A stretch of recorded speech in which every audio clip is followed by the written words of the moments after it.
तो मेरा नाम जाहिद है, लेकिन मुझे जाहिद के नाम से कोई भी नहीं जानता। गुड्डू नाम मेरा इतना फेमस है कि हर शोबे में गुड्डू के हवाले से ही लोग जानते हैं।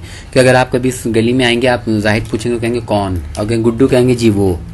मुझे बचपन से ही शौक था। मैं जब स्कूल में पढ़ता था तो मेरे साथ जो मेरा दोस्त था, हैदर नाम है उसका, तो वो अपनी किताबों में तस्वीर रख रख के लेके आता था, तो मुझे भी दिखाता, तो मुझे भी शौक हुआ। फिर मैंने पूछा भी आप क्यों, ये कहाँ से लेकर आते हो? फिर उसने बताया कि मेरी वालदा भी फिल्मों में काम करती हैं। पाकिस्तान की पहली पश्तो फिल्म की जो पहली वालदा हैं वो उस मेरे दोस्त की वालदा थी, शीरीन ताज नाम है। उसके अलावा भी एक सिद्दीकी साहब हमारे मोहल्ले में रहते थे, जिन्होंने लाडला फिल्म बनाई थी, बड़े मारूफ डायरेक्टर थे।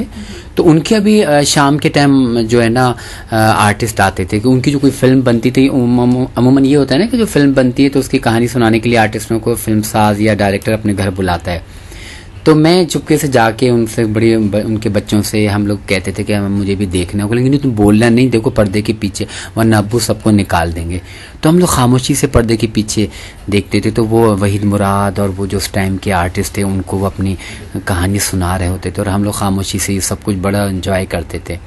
तो इस तरह होते होते वो फिर अखबारों को मैंने देखना शुरू किया। अखबारों में से तस्वीरें काटने मैंने भी शुरू कर दी। उस ज़माने में 1-1 रुपए के कार्ड मिलते थे, पोस्ट कार्ड, बस वो हम जाके देख लेते थे। क्योंकि मेरे दरअसल घराना जो मजहबी घराना है तो उसमें वो बुरा मानते थे, लेकिन वो मेरे शौक़ के आगे मजबूर। बहरहाल इस तरह होते होते फिर मैं लाहौर भी गया। लाहौर में मैंने शूटिंग्स दिन रात देखता था जाके, तो बड़ा खुश होता था कि जिनकी तस्वीरें मैं किताबों में रखता हूँ वो मेरे सामने काम कर रहे हैं। तो इस तरह शौक़ मेरा बढ़ता रहा। इस सिलसिले में मैंने हर आर्टिस्ट का, उसका पहली फिल्म से लेके एंड तक का जो भी मुझे कलेक्शन मिलता है, मैं बिला मुआवजा बेलॉस मैंने उनको पेश किया।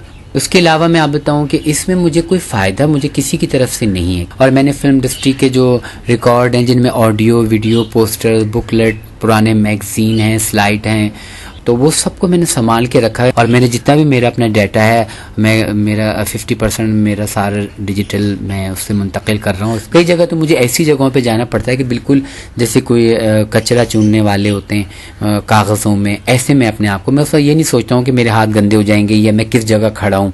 और अल्लाह का शुक्र है मुझे इसमें वहाँ बेहद कामयाबी होती है। घर का खर्चा ना, लेकिन तो मैं एक मेरे है बुटीक, उस फैमिली के साथ मैं बचपन से अटैच हूँ ना, तो मैं उनके साथ रहता हूँ। थोड़ा बहुत मुझे वो मतलब सपोर्ट करते हैं। उसके अलावा जो मुख्तलिफ मैगजीन में अगर कोई तस्वीर मांगता है तो वो उसके लिए मैं उनको मतलब अखबार के लिए वो थोड़ा बहुत मुझे दे देते हैं। लेकिन जितना मेरा खर्चा होता है ना, उसमें मुझे कहीं से भी कुछ नहीं मिलता। जब मुझे पता चलता है कि जी वो फिरदौस बेगम हर साल आती हैं, तो मैं हर साल सेवन जाना मैंने शुरू कर दिया। मैं अपने दोस्तों के साथ गुजर रहा था तो टीवी पे मेरी नज़र पड़ी तो फिरदौस बेगम की धमाल चल रही थी और मैं वहाँ रुक गया। तो मेरे दोस्त कहेंगे क्या हुआ? मैंने कहा बस मैं तो, मेरी पत्नी ये ख्वाहिश कब पूरी होगी कि कब मेरी फिरदौस साहिबा से मुलाकात हो। मैं चंद कदम आगे गुजरा हूँ तो मेरे से एक खातून टकरा गई, जिनका आधा मुँह चादर में छुपा हुआ था और उनकी एक आँख से वो देख रही थी। और मैं भाग भाग के उनके आगे, खातून के आगे खड़ा हो गया। मैंने कहा आप फिरदौस है ना? वो कहेंगी बेटे मुझे कैसे पहचाना, तुम मेरे आगे के बच्चे और मैं के ज़माने की। लेकिन ये कि मैं बस इस बात पर, वो आज तक मेरी उनसे बहुत अच्छी है, बहुत अच्छी है, अल्लाह उनको खुश रखे। मुझे बहुत रिस्पेक्ट, इज्जत देती हैं जैसे बेटों की तरह, और मैंने भी उनको अपनी माँ बहन की तरह उनको चाहा है। और आज भी मैं उनके घर जाता हूँ और मुझे गेट पे लेने आती हैं।